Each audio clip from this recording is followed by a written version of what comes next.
I always thought paranoia was something you outgrow, a leftover from childhood, like fearing the dark or checking under the bed. But some fears don't fade. Some are born from real encounters, moments that leave marks deeper than bruises. My name's Jeremy, and I live in rural Oregon. Small town. Not much happens here. I work at a 24-hour gas station off Highway 18. It's the kind of place people stop when they've been driving too long, where the buzzing fluorescent lights make everything feel a little less real. I'd worked there for 6 years without incident. Until last fall. That's when he started coming in. The first time I noticed him, it was around 2:30 a.m. A black Chevy Impala pulled up to pump 3. The guy didn't get out for a while. He just sat there, engine running, lights off. I watched from the counter, thinking maybe he fell asleep. Then the car door opened. He stepped out slowly. He was tall, wearing a long coat and a baseball cap pulled low over his face. Something about the way he moved unsettled me, like each motion was too deliberate, too careful. He didn't get gas.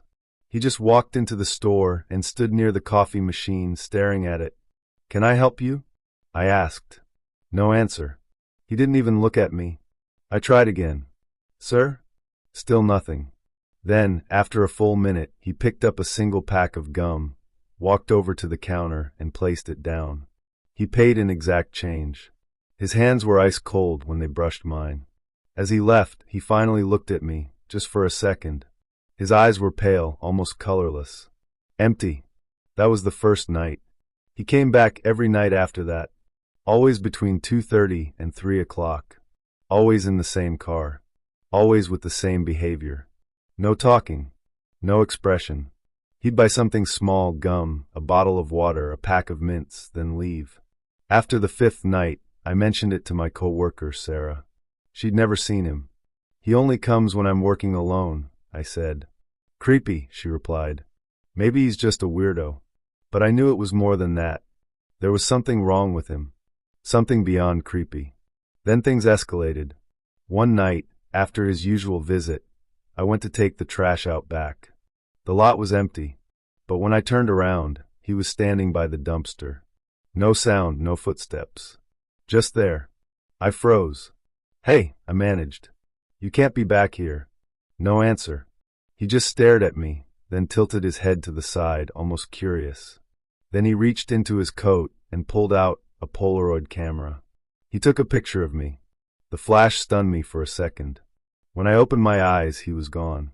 I checked the security footage. Nothing. No car. No man.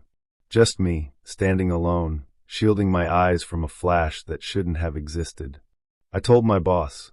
He laughed. Said I needed sleep. Maybe I did. But the next day, a Polaroid was taped to my apartment door. It was a picture of me, taken from the woods behind my building. I was walking to my car, looking over my shoulder. I moved to a motel that night. I didn't go to work. I didn't go home. I called the cops. They said without a crime, there wasn't much they could do. Could be a prank, they told me. It wasn't a prank. That night, I heard a knock on my motel room door. 3 soft taps. I looked through the peephole, no one.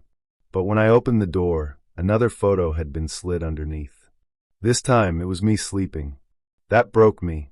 I left town the next morning. Called my boss, quit over the phone. Told Sarah to watch her back. Packed everything I could and drove east. No destination, just away. For a while, things were quiet. Then the letters started coming. No return address. Just blank envelopes with more photos. Always of me. At gas stations, diners, rest stops. I was being watched. Followed. And he never showed his face again, not directly. Just the aftermath of his presence. I changed my name. Got a job at a warehouse in Nevada. Stayed offline. Didn't use my real info for anything. Months passed. I thought maybe I'd lost him. Until last week. I came home from work and found a Polaroid pinned to my door with a knife. It showed my current bedroom, taken from inside the closet. I live alone. I sleep with the lights on now. I push furniture against the doors. I installed cameras, but they never catch anything. Just static. And I know deep down this won't stop. Because this isn't just some stalker. There's something else going on. Something I don't understand. Because I've seen other photos now, not just of me. People in the background. Their faces blurred. Some of them screaming. Some with their mouths stitched shut. One photo had me in the center, and behind me a dozen copies of him, all standing in the shadows, motionless. I don't know who he is. I don't know why he chose me. But I know this. Once he finds you, he never stops watching. And when you finally let your guard down, he takes the last picture. The one they find at the scene.